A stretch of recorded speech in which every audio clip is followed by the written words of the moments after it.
நாம் பொறுப்புள்ள தலைவர்களாக இல்லை என்றால் பாஸ்டர்களாக மேய்ப்பர்களாக நாம் இருக்கிறபடினாலே நடைமுறையாய் சில காரியங்களை உங்களோடு கூட நான் பகிர்ந்து கொள்கிறேன்.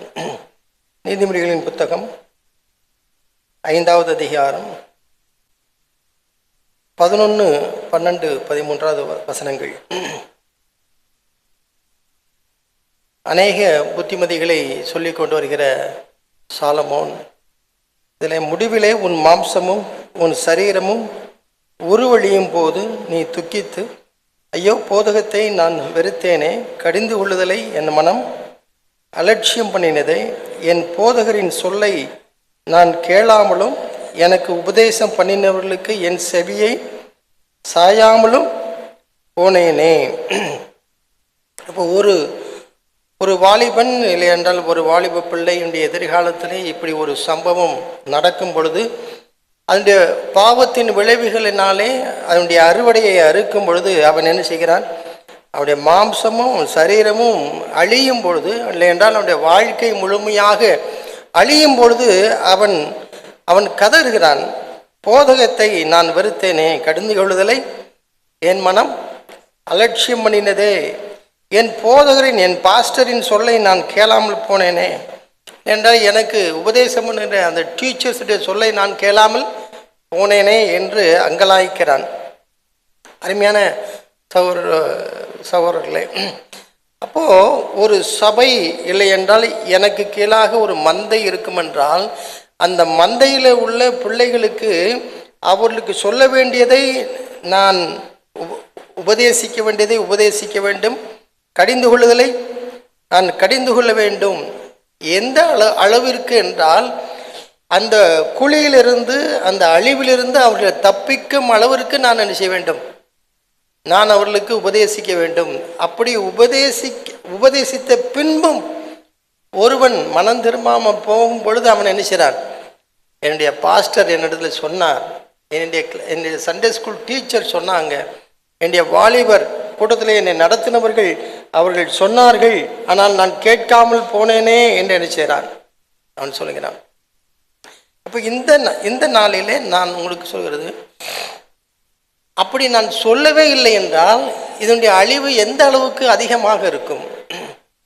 இப்போ தேவன் என்னிடத்துல கொடுக்கப்பட்ட பிள்ளைகளுடைய ஆத்மாவுடைய உத்தரவாதத்தை அவர் என்னிடத்துல கேட்பார் என்றால் நான் அவர்களுக்கு கண்டிக்க வேண்டியதை, நான் உபதேசிக்க வேண்டியதை, அவர்களுக்கு தேவையானதை நான் சொல்லணுமே.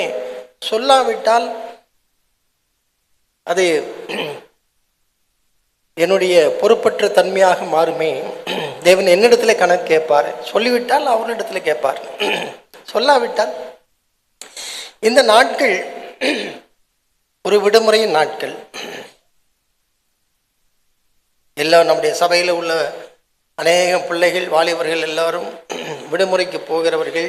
சிறு பிள்ளைகள், 10 வயது பிள்ளைகள், 12 வயது பிள்ளைகள், 5 வயது பிள்ளைகள் எல்லாம் தன்னுடைய பெற்றோர் அழைத்து கொண்டு மாமா வீட்டுக்கு போன, மச்சான் வீட்டுக்கு போன, குடும்பமாய் என்று சொல்லி அவர்கள் அழைத்து கொண்டு போகிற ஒரு காலம்.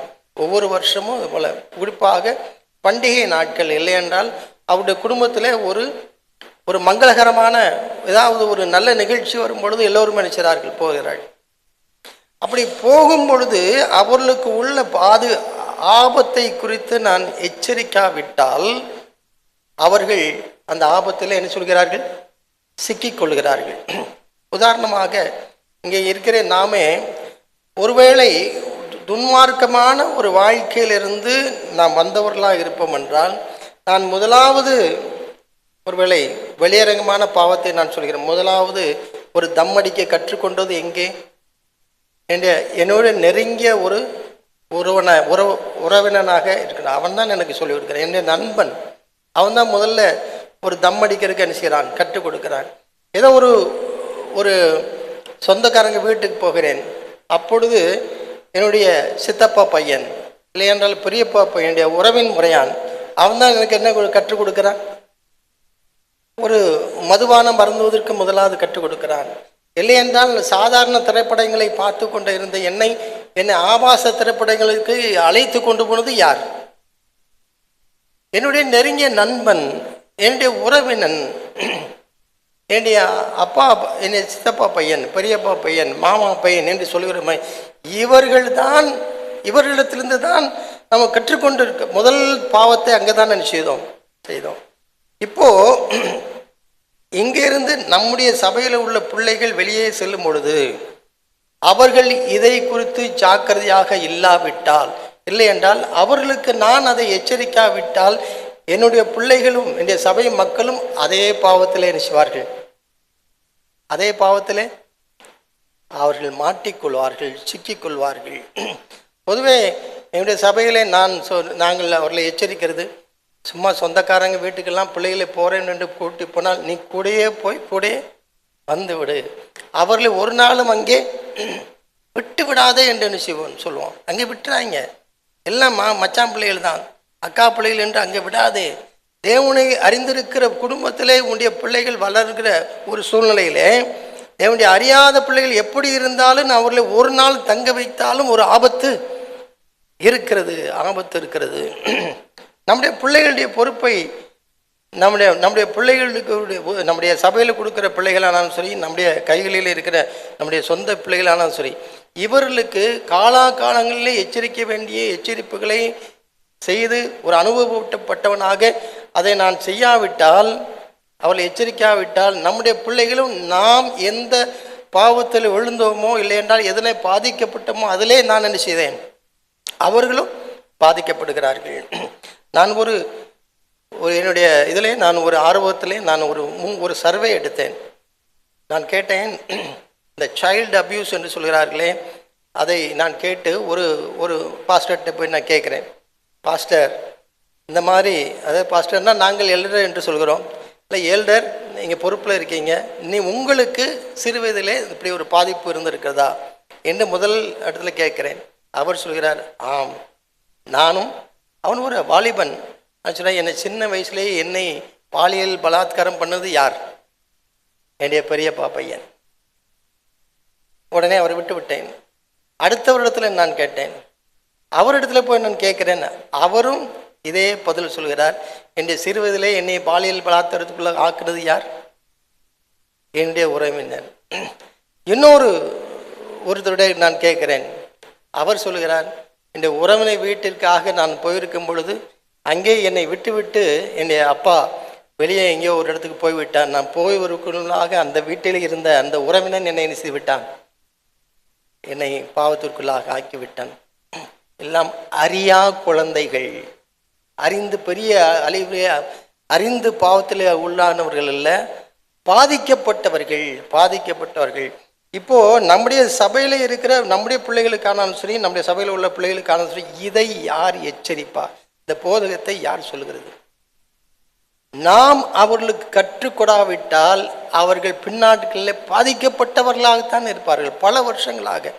இப்பொழுது 30-40 வருஷங்கள் கழித்து ஒரு சகோதரனிடத்தில் நான் கேட்கிறேன், உனக்கு சிறு வயதில் உனக்கு என்ன ஒரு நடந்த நிகழ்ச்சி உனக்கு என்ன நினைவு இருக்கிறது என்று கேட்டால் எதைத்தான் சொல்லுகிறான்? தான் பாதிக்கப்பட்டானே அந்த பாதிப்பு விஷயத்தை தான் இன்றும் என்ன செய்கிறான், மனதில் வைத்திருக்கிறான். அப்போ நான் அந்த பெற்றோர் அவனை எச்சரித்திருக்கலாம், அந்த பெற்றோர் அவனை அந்த சூழ்நிலைக்கு தள்ளாமல் இருந்திருக்கலாம். இல்லை என்றால் அவருடைய சபையில் பாஸ்டரில் எச்சரித்திருக்கிறார்கள். முழுமையாக ஒருவன் பாவத்துக்குள்ளாக ஒரு பாவத்தை செய்வதற்கு தூண்டப்படுகிற இடம் தெரியுமா? பிக்னிக் போகிறார்களே, அந்த பிக்னிக்கில் தான் அநேகர் தன்னுடைய முழு பாவத்தில் விழுந்ததெல்லாம் பிக்னிக்கில் தான். ஒருவேளை ஒரு கிராஜுவேஷன் முடியும் போது, இல்லை என்றால் ஸ்கூல் +2 முடிந்த உடனே அவர்களை எங்கேயாவது அழைத்து சென்று போகிறார்கள். கடைசியில் அங்கே தான் அத்தனை பாவங்களுக்கும் தொடக்கமாக அது இருக்கிறது. நான் இங்கே வேலை பார்த்து கொண்டு இருந்த பொழுது என்னுடைய அலுவலகத்தில் இருந்த ஒரு அருமையான ஒரு ஆர்கனிஸ்ட், அவர் ஒரு ப்ரொஃபஷனலாக வெளியே ஒரு ஃபேக்ட்ரியில் வேலை பார்க்கும் பொழுது அவர் ஒரு CSI சர்ச்சில் ஆர்கனிஸ்டாக இருக்கிறார். நல்ல ஒரு கிறிஸ்தவ ஒரு பண்பாளரை அவர் பெயர்லாம் இருக்கிறது. அந்த எஜுகேஷனல் டூர் என்று சொல்லி அந்த ஒர்க்கர்ஸுடைய எஜுகேஷன் டூர் முடிந்து வந்த பொழுது அங்கே அவர்களை பற்றி நான் விசாரிக்கும் பொழுது அவனு கேட்டேன், உங்களுக்கு தெரியுமா, நான் அதிகாரியாக இருந்தேன். அப்புறம் அந்த ஒர்க்கர் சொல்லுவார், சார் உங்களுக்கு தெரியுமா, நம்ம ஆள் இந்த ஆர்கனிஸ்ட் இருக்காரு கீழ்த்தரமாய் நடந்து கொண்டது யார் தான்? அவர்தான் முழுமையாக ஒரு மதுபானத்திற்கு அடிமையாகி அதனாலே விபச்சாரத்துக்களை விழுந்து அனைவரும் சிரிக்கிற அளவிற்கு நடந்து கொண்டது யார்தான்? அந்த ஒரு ஆர்கனைஸ் செவிலர் வந்து என்னதை வந்து சொன்னார், சார் இப்படி நடந்து போச்சு. எவ்வளவு ஒரு ஒருவேளை தானும் எச்சரிப்பு இல்லாமல் அவனுடைய பிள்ளைகளுக்கும் எச்சரிப்பு இல்லாமல் இப்பேற்பட்ட ஒரு ஒரு சூழலில் ஜனங்களுக்கு யார் அவர்களை எச்சரிக்க போகிறார்கள்? நான் அவர்களை எச்சரிக்காவிட்டால், என்னுடைய பொறுப்பில் இருக்கிறவர்கள் நான் எச்சரிக்காவிட்டால் அவர்களும் இதே பாதிப்புக்குள்ளாகத்தான் நினைச்சார்கள் ஆகிறார்கள். உண்மையாய் நாம் நம்முடைய பிள்ளைகள் பாதிக்கப்படாமல் இருக்கிற இப்போ காலேஜுக்கு போகிறார்கள், யார் இடத்துல பழகிறார்கள், எப்படி அவர்களுக்கு எப்படி எச்சரிக்கிறது, அதை குறித்து நாம் பேசுகிறோமா? அவருடைய தேவையை நாம் சிந்திக்கிறோமா? சமீப நாட்களிலே நான் எங்களுடைய சபையிலே ஒரு சில வருஷங்களுக்கு முன்பாக இந்த ஒரு டீனேஜ் பாய்ஸ் அவர்களை கூப்பிட்டு, அவர்களெல்லாம் ஒழுக்கமாக ஒரு குடும்பத்தில் வளர்கிறவர்கள், ஆனாலும் அவர்கள் தவறிவிடக்கூடாது என்பதற்காக பாலியல் சம்பந்தமான அவர்களுக்கு நான் கூப்பிட்டு நான் விசாரிக்கிறேன். விசாரித்த பொழுது அவர்களுக்கு ஒரு 17-18 வயது இருக்கும். அப்படியெல்லாம் அவர்களுக்கு தேவனுடைய பிரமாணம் என்ன சொல்கிறது, தேவனுடைய காரியங்கள் என்ன என்பதை நான் அவர்களுக்கு விலக்கி நான் சொல்லிவிட்டு நான் முடித்து விட்டேன். அவர்களுக்கு நிச்சயமாக அது பிரயோஜனமாக இருந்திருக்கும். இப்போ பல 4-5 வருடங்களுக்கு பின்பாக மறுபடியுமாக அப்படிப்பட்ட சபையிலே நான் ஒரு செய்தியை நான் கொடுத்த பொழுது எனக்கு மறுபடியும் செய்தி முடிந்ததுக்கப்புறம் என்னிடத்துல வந்து அந்த ஒரு எனக்கு மெசேஜ் போட்டிருக்கார், வாட்ஸ்அப்பில் மெசேஜ் போட்டான் அதே பையன், பிரதர் நீங்கள் இவ்வளவு ஒரு வெட்கம் இல்லாமல் நீங்கள் அன்றைக்கு எனக்கு போதித்தது என்னை பல விஷயங்களிலே என்னை என்ன செய்தது, காப்பாற்றுது, என்னை பாவத்திற்கு இல்லை என்றால் என்னுடைய கண்ணோட்டமே மாறினது. தேவன் எதற்காக பாலியல் காரியங்களை படைத்திருக்கிறார் என்கிற கண்ணோட்டமே மாறினது.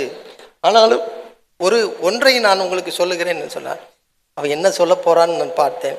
நான் 17-18 வயசுல எனக்கு சொன்னீங்களே, 13 வயசுலேயே எனக்கு சொல்லியிருக்க கூடாதா என்று கேட்டான். 13 வயசுலேயே சொல்லியிருந்தால் நான் இன்னும் இந்த காரியங்களை எல்லாம் ஒரு சாக்கடையிலிருந்து நான் கற்றுக்கொண்டேனே, அதிலிருந்து நான் காப்பாற்றப்பட்டிருப்பேனே என்று எனக்கு மெசேஜ் இப்போ ரீசெண்டாக ஒரு வாரத்துக்கு முன்பாக. அப்பொழுதுதான் நான் உணர்ந்தேன், அப்போ நான் 13-12 வயசுலேயே நான் சொல்லாமல் தவறுது யார் குற்றம்? என்னுடைய குற்றம். 13-17 வயசுலேயே இப்போ உங்கள் பிள்ளைகளுக்கு நீங்கள் சொல்லாமல் விட்டது யார் குற்றம்? உங்களுடைய குற்றம்.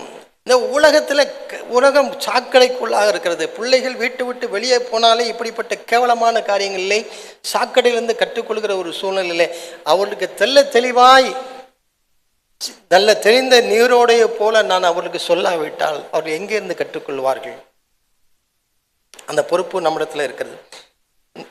சாலமோனின் உன்னத பாட்டின் புத்தகம் எடுத்துக்கொள்வோம். சாலமோனின் உன்னத பாட்டு 8வது அதிகாரம் 8வது அதிகாரம் 8, 9, 10 வசனங்களை நீங்கள் அறிந்திருப்பீர்கள், நீங்கள் படித்திருப்பீர்கள். நான் அதிலிருந்து உங்களுக்கு நான் சொல்கிறேன். நமக்கு ஒரு சிறிய சகோதரி உண்டு, அவளுக்கு ஸ்தனங்கள் இல்லை. நம்முடைய சகோதரியை கேட்கும் நாளில் அவளுக்காக நாம் என்ன செய்வோம்? அவள் ஒரு மதிலானால் அதன் மேல் வெள்ளி கோட்டையை கட்டுவோம். அவள் கதவானால் கேதுரு பலகைகளை அதற்கு இணைப்போம். இந்த 2 வசனங்களின் பொருள் என்ன? நமக்கு ஒரு சிறிய சகோதரி என்றால் சூலமித்தியால் அவள் ஒரு பெரிய சகோதரி, அவளுக்கு ஒரு சிறிய சகோதரி இருக்கின்றன்னு சொல்கிறார். ஒரு சின்ன சகோதரி, அதனுடைய அந்த வசனத்தின் பொருள் என்னென்றால் அவள் ஒரு இன்னும் பெரிய பிள்ளையாகவில்லை. ஒரு 10 வயது 12 11 வயது 12 வயது பிள்ளையாக இருக்கிறாள். இப்போ சூலமித்தியால் அவள் சொல்கிறார், நான் இன்னும் 4-5 வருடங்களே அவளை பெண்பார்க்க வருவார்களே, அதற்கு முன்பாக நான் என்ன செய்ய வேண்டும்? அந்த பிள்ளைக்கு, என் சகோதரிக்கு நான் என்ன செய்வேன், என்ன செய்வோம் என்று அங்கலாய்க்கிறார். அவர் மூத்த சகோதரி சூலமித்தியால் அவருடைய இளைய சகோதரியை குறித்து பாரப்படுகிறார். இப்போ நம்முடைய சபையிலே அநேக மூத்த சகோதரிகள் இருக்கிறார்கள், நம்முடைய மனைவிமார் இருக்கிறார்கள், அநேக இளைய சகோதரிகள் பிள்ளைகள் இருக்கிறார்கள் 10 வயதில். அவர்களை இன்னும் 4-5 வருடங்களிலே அவர்களை திருமணத்துக்காக ஆயத்தப்படுவார்களே, இல்லை என்றால் வெளியிடத்திலே காலேஜுக்கு போகிறதுக்கு ஆயத்தப்படுவார்களே. அப்பொழுது அவர்களை நான் எப்படி, அதுக்காக நாம் என்ன செய்வோம் என்று சொல்கிறார். அவள் ஒரு மதிலானால் அதன் மேல் வெள்ளிக்கோட்டை கட்டு. அதனுடைய பொருள் என்னன்னா, ஒரு ஒரு இளம் பெண் ஒரு மதிலை போன்று இருந்தால் யாருக்கும் என்ன செய்கிறதில்லை, இடம் கொடுக்கறதில்லை. ஒருவனுக்கும் தன்னை அப்ரோச் பண்ணுகிற யாரா இருந்தாலும் சரி, எந்த விதத்தில் அப்ரோச் பண்ணாலும் யாரை, அவள் எப்படி இருக்கிறாள், மதிலை போல இருக்கிறாள். அவள் எதைக்கும் இடம் கொடுக்கறதே இல்லை. எவனோ ஒருத்தன் ஒரு வார்த்தையை சொன்ன உடனே மயங்கி விழுந்து அவனுக்கு தன்னுடைய ஃபோன் நம்பரை கொடுக்கிறவள் யாரை போல இருக்கிறாள், மதிலை போல் அவள் இல்லை. சில நேரங்களில் அறியாமையிலே அது என்ன செய்கிறது, நடக்கிறது. ஒருவன் ஆசை வார்த்தை காட்டுகிறான், அதிலிருந்து மயங்கி எனக்கு அப்பா இல்லை அம்மா இல்லைன்னு ஏதோ ஒன்றை அவன் பரிதாபத்துக்குரிய வார்த்தைகளை சொல்கிறான். இந்த பிள்ளைகளும் என்ன செய்கிறது, மயங்கி விடுகிறது.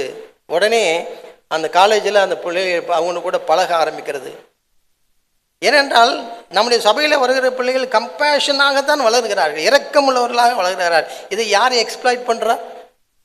எங்கேயோ ஒரு குப்பையில் ஒருத்தன் பிறந்து வளர்ந்தவன் அவன் காலேஜில் நம்ம பிள்ளைகளை என்ன செய்கிறான், அவனை எக்ஸ்ப்ளாய்ட் பண்ணுகிறான்.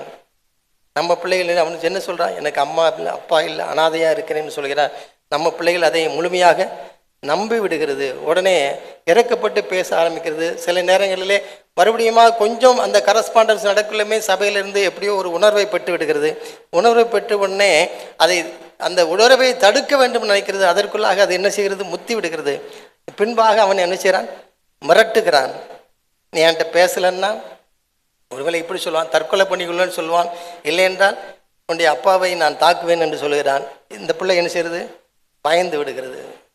அதனுடைய தொடர்ச்சியாக அப்படியே போய்கொண்டிருக்குது. இவைகளெல்லாம் நம்முடைய பிள்ளைகள் சந்திக்க முன்பாக நீ ஒரு மதிலை போன்று யாருக்கும் இடங்கூடாதே என்று சொல்லி எச்சரிக்கிறது யார்?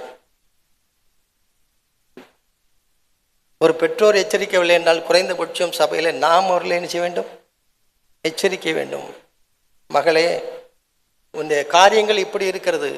தேவன் இதை எதற்காக படைத்தார், தேவன் எதற்காக ஒரு குடும்பத்தை படைத்தார் என்பதை நான் உனக்கு சொல்லி கற்றுக் கொடுக்கிறேன் என்று சொல்லி ஒரு போதகருடைய மனைவியோ நம்முடைய சீரழிந்து போகிற நம்முடைய பிள்ளைகளுக்கு எச்சரிப்பையும் அவர்களுக்கு உண்மையான கண்ணோட்டத்தையும் தேவனுடைய பார்வையில் கண்ணோட்டத்தையும் நம்ம கற்றுக் கொடுக்கிறது யார்? நம்முடைய பொறுப்புகளை நான் தவற விட வேண்டாம். அப்படி அவள் ஒரு மதிலானால் அவளுடைய வெள்ளி கோட்டையை நான் கட்டுவேன், அவளை நான் உற்சாகப்படுத்துவேன், அவளுக்கு நல்ல ஒரு குடும்ப வாழ்க்கையை நான் அமைத்து கொடுப்பதற்காக அவளுடைய எதிர்கால வாழ்க்கைக்காக நான் பிரயாசப்படுவேன். அவள் ஒரு கதவை போர் யாரு வேணாலும் அவருடைய வாழ்க்கையில் குறுக்கிடலாம் என்பதை போல அவருடைய சூழ்நிலை இருந்ததினால் நான் அவனுக்கு சொல்வேன், அவனை கதவை கேதுரு பலகைகளால் நினைச்சுவேன், அதை மூடுவேன், இணைப்போம், கேதுரு பலகைகளை இணைப்போம், அவளை கதவை நான் ஈஸி கோயிங் லைஃப். அப்படி இருக்கிற அநேக பட்டணத்தில் இருக்கிறவங்களுக்கு அப்படிப்பட்ட ஒரு அபாயம் செய்கிறது இருக்கிறது. ஒரு நாளும் நினைக்கிறான், ஒருவேளை கற்புள்ள பிள்ளைகளை இல்லை என்றால் இப்படியெல்லாம் கரையப்படாத பிள்ளைகளை எங்கே பார்ப்பது, அப்படியெல்லாம் இருக்கிறது சகஜம்தான் என்கிற ஒரு நிலைக்கு கூட நாம் நினைச்சுக்கிறோம், வந்து விடுகிறோம். பட்டணத்தில் அதெல்லாம் ஒன்று செய்ய முடியாது என்கிற நினைக்கிறோம். ஒருபோதும் இல்லை. அப்போஸ்தலனாகிய பவுல் தன்னுடைய சபையை குறித்து சொல்லும்போது, உங்களை கற்புள்ள கனியாக கிறிஸ்து என்னும் மணவாளனுக்காக நான் நினைக்கிறேன், கொடுக்க வேண்டும் என்று கரைப்பட்டவளாக கொடுக்க வேண்டும் என்று ஒரு நாளும் என்ன செய்கிறதில்லை, அவர் சொல்லுகிறதில்லை. சபையை கற்புள்ளவளாக நிறுத்த வேண்டும் என்று நினைக்கும் பொழுது ஒரு சாதாரண ஒரு வளர்ந்த ஒரு பிள்ளையை அவர் கரைப்பட்டவளாக நிறுத்த வேண்டும் என்று நினைப்பாரா? ஒரு தகப்பன் அப்படி நினைக்க வேண்டுமா? நிச்சயமாக அது இல்லை. 10வது வசனத்தில் பாருங்கள், அவள் சூலமித்தியால் சொல்கிறாள், நான் மதில்தான், என் சனங்கள் கோபுரங்கள், அவருடைய கண்களில் கடாட்சம் பெறலான. அந்த பொருள் என்ன? அவள் இப்பொழுது வளர்ந்து திருமணத்துக்கு தயாராகி உள்ள ஒரு பெண்மணி, அவ்வளவுதான். அவள் சொல்கிற, நான் மதிலாக இருந்தேன், இப்பொழுது எனக்கு நல்ல ஒரு கணவன் இருக்கிறார், அவர் எனக்கு ஆறுதலாக இருக்கிறார், என்னுடைய குடும்பம் பாதுகாக்கப்பட்டிருக்கிறது. அதனுடைய பொருள் அதுதான். அதை கற்றுக் கொடுக்கிறது யார்? மூன்றாவதாக 1 தெசலோனிக்கேயர் 4வது அதிகாரம், 1 தெசலோனிக்கேயர் 4வது அதிகாரம். சகோதர சிநேகத்தை பற்றி அப்போஸ்தலனாகிய பவுல் சபைக்கு எழுதும் பொழுது 3ஆம் அதிகாரத்தில் அவர் இப்படி எழுதுகிறார். 12வது வசனத்தில், நாங்கள் உங்களிடத்தில் வைத்திருக்கிற அன்புக்கு ஒப்பாய் நீங்களும் ஒருவருக்கு ஒருவர் வைக்கும் அன்பிலும் மற்றெல்லா மனுஷரிடத்திலும் வைக்கும் அன்பிலும் கர்த்தர் உங்களை பெருகவும் நிலைத்தோங்கவும் செய்ய என்று எழுதுகிறார். அதே போல 4ஆம் அதிகாரம் 9வது வசனத்திலே சகோதர சிநேகத்தை குறித்து நான் உங்களுக்கு எழுத வேண்டுவதில்லை, நீங்கள் ஒருவர் ஒருவர் அன்பாயிருக்கும்படிக்கு தேவனால். அப்போ ஒரு போதகர் தன்னுடைய சபையில் உள்ளவர்கள் சொல்கிறார், குடும்பங்களை நீங்கள் ஒருவருக்கு அன்புள்ளவர்களாயிருங்கள், சகோதர சிநேகத்தை குறித்து பேசுகிறார். ஆனால் இந்த 2 வசனங்களுக்கும் இடையிலே உள்ள ஒரு ஆபத்தை அவர் சொல்கிறார். 3வது வசனத்திலே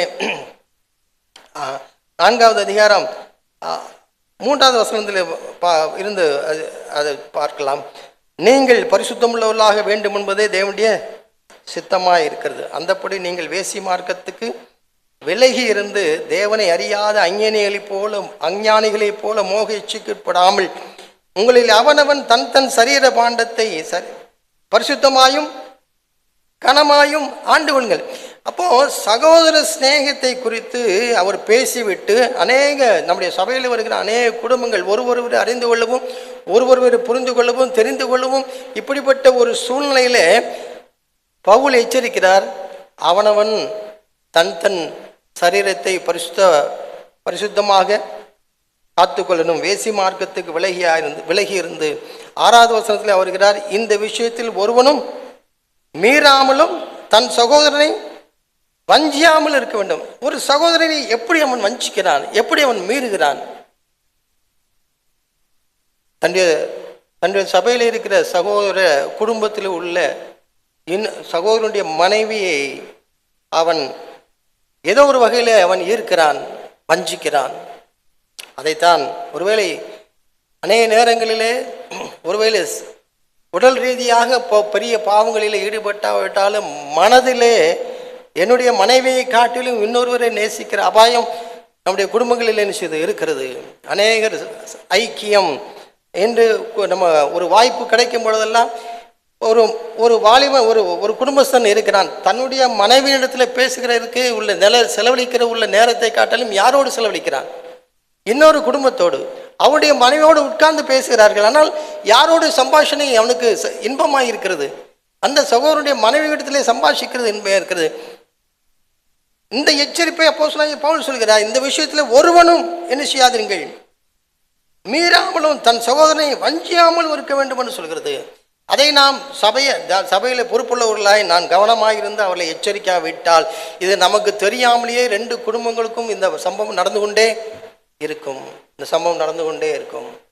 விழிப்புள்ளவர்களாய் நாம் எச்சரிக்க வேண்டும். ஏனென்றால் தெளிவாக இருக்கிறது 6வது வசனத்திலே, இப்படிப்பட்ட விஷயங்கள் எல்லாவற்றிலும் கர்த்தர் நீதியை சரி கட்டுகிறவராய் இருக்கிறார். இந்த நீதியை சரி கட்டுகிறவராய் இருக்கிறார் என்கிற வசனம் எந்த கான்டெக்ஸ்ட்ல சொல்லப்படுகிறது? சகோதரனை வஞ்சிக்கிற அப்படி என்றால் தேவன் ஒரு குடும்பத்தில் நடக்கிற ஒரு இழைப்பை தன் சகோதரனை வஞ்சிக்கிற ஒரு அனுபவம் வரும்பொழுது எவ்வளவாய் தேவன் அதற்கு எதிர்த்து நிற்கிறார் என்று பாருங்கள்.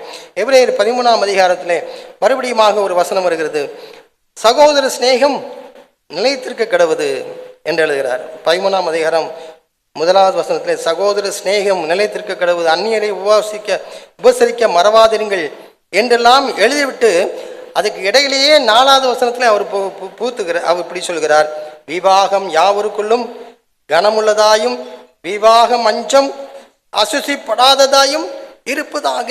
சகோதர சிநேகத்தையும் நம்முடைய உள்ள சகோதரருடைய ஐக்கியத்தையும் பற்றி பேசிவிட்டு வரும்பொழுதெல்லாம் அவர் எதை புகுத்துகிறார்? விவாகம் அசுத்திப்படாதிருப்பதாவது கனமுள்ளது. ஏனென்றால் வேசி கல்லறையும் விபச்சாரக்காரரையும் தேவன் இப்போ இந்த புறஜாதிக்காரனுக்காக இதை எழுதி வைக்கிறார். இல்லை, சபையில் உள்ள சகோதர குடும்பங்களை பற்றி சகோதர சிநேகத்தை குறித்து அவர் எழுதும் பொழுது அவர் சொல்கிறார், வேசி கல்லறையும் விபச்சாரக்காரையும் தேவன் நியாயம் தீர்ப்பார். அதைத்தான் தெசலோனிக்கேயரிலே நாம் செய்தோம், பார்த்தோம்.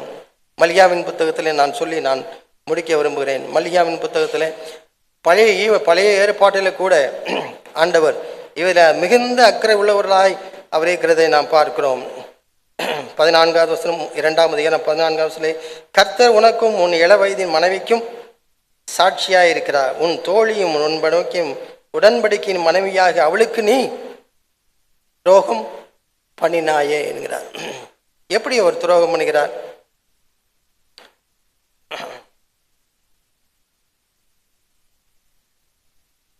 எப்படியெல்லாம் அந்த துரோகம் நடக்கிறது என்பது நமக்கு தெரியும். அநேக நேரங்களிலே இந்த வசனங்களிலே நாம் பார்க்கிறோம். 16வது வசனத்திலேயும் பின்பாகத்திலே, ஆகியால் நீங்கள் துரோகம் பண்ணாங்க உங்கள் ஆவியை குறித்து எச்சரிக்கையாருங்கள் என்று எழுதுகிறார். உன்னுடைய உடன்படிக்கையின் மனைவியாகி அவளுக்கு துரோகம் பண்ணாதே என்று வச்சுக்கிறார். அப்போ நம்முடைய மனைவிக்கு பொறுப்புள்ளவர்களாக இருக்கிற நமக்கு நம்முடைய மனைவிக்கு துரோகம் செய்வதற்கு பல வழிகள் இருக்கிறது. இங்கே நாம் பார்க்கிறோம், ஒரு எவிடன்ஸும் இல்லை, ஒரு சிசிடிவி கேமரா இல்லை, ஐ விட்னஸ் எதுவும் இல்லை, வேற எந்த விதமான எவிடன்ஸ் இல்லை. ஆனால் ஆண்டவர் சொல்கிறார், ஒரு எவிடன்ஸ் வேண்டாம். யார் இதை பார்த்துக்கிற? நீ செய்கிற துரோகத்துக்கு யார் சாட்சி? நான் சாட்சி என்று சொல்கிறார். வேற எந்த எவிடன்ஸும் தேவையில்லை. என்னுடைய ஆவியிலே நான் துரோகம் பண்ணுகிறேன் என்பதற்கு சாட்சி ஆண்டவர். நான் உன்னை இளவயதி மணிக்கு ஒரு நாளும் துரோகம் பண்ணாதே. அப்படி என்றால் என்னுடைய குடும்பத்தில் நான் அவ்வளவு உண்மை உள்ளவனாகவும் என்னுடைய மனைவிக்கு துரோகம் செய்யாதவன் நான் இருப்பேன் என்றால், என்னுடைய கனவுல கூட இன்னொரு சகோதரி என்ன செய்ய முடியாது, வர முடியாது. அப்படி என் கனவுகளே ஒரு சகோதரி அவர் வரும் என்றால் நான் யோவாசை போல பதற வேண்டும். ஐயோ, என்னுடைய கனவிலே இப்படி ஒன்று வருதே என்று சொல்லி, அப்படி நாம் உண்மையுள்ளவர்களாக இராவிட்டால் நாமும் வஞ்சிக்கப்படுவோம்.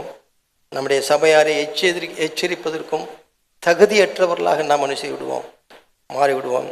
தேவன் நமக்கு உணர்த்திப்பாராக. ஆமென்.